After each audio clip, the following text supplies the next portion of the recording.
कहलगांव विधानसभा क्षेत्र के भावी उम्मीदवार और भारतीय समता समाज पार्टी के जिला महामंत्री भागीरथ कुमार पंडित ने रक्षाबंधन के दिन सोशल डिस्टेंसिंग को मेंटेन करते हुए बैठक का आयोजन किया, जिसमें आगामी बिहार विधानसभा चुनाव की रणनीति पर चर्चा की गई। वहीं कहलगांव विधानसभा के भावी युवा उम्मीदवार भागीरथ कुमार पंडित ने कहा, यहाँ की जनता एक ही नेता को देखकर ऊब गई है और आगामी विधानसभा चुनाव में चेहरा बदलने का मन बना लिया है। उन्होंने कहा कि यहाँ बेरोजगारी चरम पर है, शिक्षा और स्वास्थ्य की स्थिति काफी दयनीय है और इससे भी बड़ी ज्वलंत समस्या कहलगांव भागलपुर NH 80 की सड़कों पर आए दिन लगने वाले महाजाम और घटिया रोड से प्रतिदिन लोगों की मौत हो रही है। अगर जनता ने मौका दिया तो इन सभी समस्याओं का जल्द निदान करेंगे। आइए जानते हैं उन्होंने आगे क्या कुछ कहा।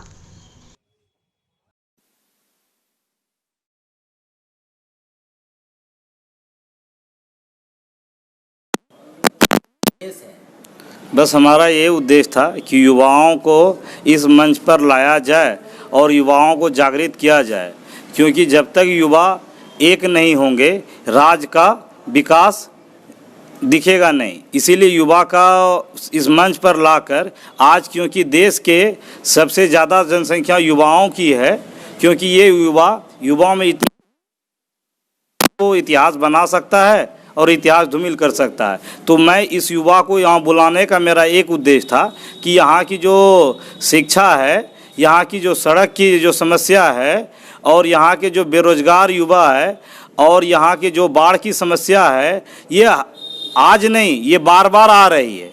आज तो कोरोना वायरस जो है ये एक समस्या के रूप में उभर के आया, लेकिन बाढ़ तो हर बार आ रही है, बेरोजगार तो हर बार दिखाई दे रहा है, हर सालों साल बेरोजगार है। यहाँ पर शिक्षा की गुणवत्ता धीरे धीरे हर साल गिरावट आ रही है, लेकिन इनको तभी ये ठीक हो सकता है जब हमारे ये सरकार में युवा का भागीदारी जितना हो सके वो युवा आगे इस भागीदारी को देखकर आगे से आगे आए और फिर देश के प्रतिनिधित्व के रूप में अपनी कमान को संभाले।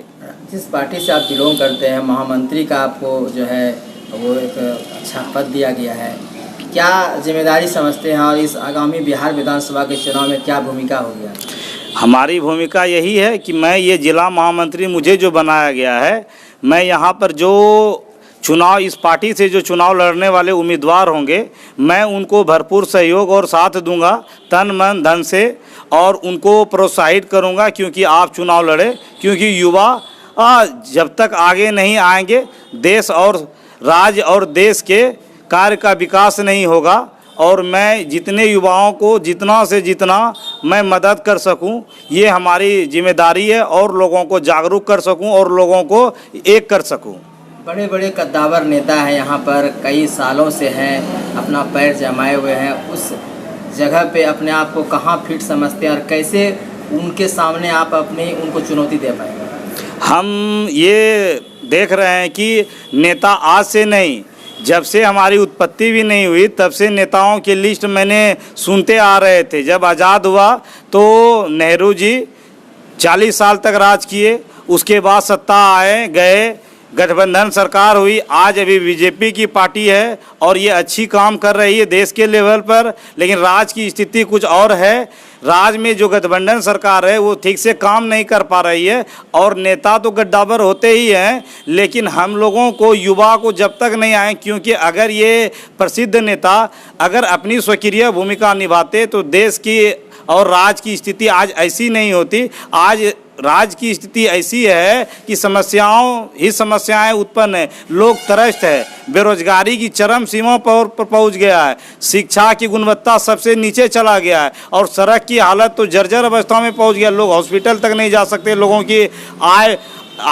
की जीवन में अपने ऑफिस तक कार्य नहीं कर सकते हैं, लोग व्यापार नहीं कर सकते हैं। तो इस स्थिति में अब हम नेता के बारे में क्या कहें? जो भी कहें वो कम ही होगा, क्योंकि ये यहाँ के लोगों अपनी आँखों से इस समस्याओं से देखे हुए हैं और देख भी रहे हैं। इस बार आप चुनाव भी लड़ रहे हैं, बिहार विधानसभा चुनाव जी। क्या एजेंडा होगा, किस तरह लोगों को गोलबंद करेंगे और कैसे लोगों को अपनी ओर आकर्षित करेंगे? मैं इस तरह लोगों को आकर्षित करूंगा क्योंकि मैं चुनाव का प्रत्याशी उम्मीदवार हूं, क्योंकि मेरे पास दो चीज़ बहुत पहले अच्छी है। मैं शिक्षित हूं क्योंकि मैं पीएचडी कर रहा हूं और मैं बीएड भी किया हूं। शिक्षा को मैं समझता हूं और एक शिक्षित युवा ही राज्य का अगर कमान संभाल लेंगे तो राज्य की ही परिवर्तन होगा, क्योंकि ये संसार परिवर्तनशील है और ये गद्दावर नेता बहुत प्रसिद्ध और बहुत दिनों से जब और लोग चाह रहे हैं, यहाँ के जनता जनार्दन चाह रहे हैं कुछ बदलाव हो, और बदलाव हो तो किस तरह के बदलाव हो, तो जनता यहाँ चाहती है कि युवा आए। तो मैं भी एक युवा हूँ और मैं पढ़े लिखे शिक्षित कर्मठ और सुयोग उम्मीदवार हूँ और यहाँ की जनता का ओपिनियन तहे दिल से मैं स्वागत करता हूँ। लोगों को जाके जागरूक कर रहा हूँ। अगर लोगों की समर्थन रहा और सहयोग किया तो मैं इस चुनाव को जीत सकता हूँ। इस बार जो बिहार विधानसभा में चुनाव होने हैं, जो NH-80 की जो दुर्दशा है उसको लेकर कहलगांव भागलपुर की जनता आक्रोशित है। उन्होंने मन बना लिया है कि रोड नहीं तो वोट नहीं, और अच्छे उम्मीदवार की तलाश कर रहे हैं। जी, तो जैसे यहाँ की जनता कह रहा है कि रोड नहीं तो वोट नहीं, तो जनता जिस तरह हमारे माननीय प्रधानमंत्री नरेंद्र मोदी जी पर विश्वास किए, जो कि ये पहले वो चाय बेचने वाला था, उसी तरह हम लोग गरीब तबके से उभर कर आए। अगर हमारे यहाँ जनता जनार्दन मुझ पर विश्वास करेंगे तो मैं जिस तरह हमारे नरेंद्र मोदी जी देश को आगे से आगे ले जा रहे हैं, अगर जनता मुझ पर विश्वास करेगी हो चुकी है। जब तक गुणवत्तापूर्ण शिक्षा नहीं मिलेगा समाज जागरूक नहीं हो सकता है। अगर समाज जागरूक नहीं होगा तो राज्य आगे नहीं बढ़ सकता है। और चौथा हमारी समस्या है बेरोजगार, क्योंकि कोरोना वायरस समाज में आए हुए हैं तो यहाँ के लोग अभी लॉकडाउन जो पूरा राज्य में पूरा देश में लगा हुआ है, लोगों की रोजगार अभी छीन गया है। लोगों को खाने के लिए रोटी और कपड़े मुश्किल से नहीं मिल पा रहे हैं, तो उनके लिए जितना से जितना हो सके मैं रोजगार को लेकर आऊंगा और यहाँ के युवा साथियों, चाचा और चाचियों को रोजगार दूंगा। अपना परिचय बताइए। मेरा परिचय, मैं भागीरथ कुमार पंडित, मैं शिक्षित कर्मठ सुयोग और यहाँ का स्थानीय युवा नेता हूँ।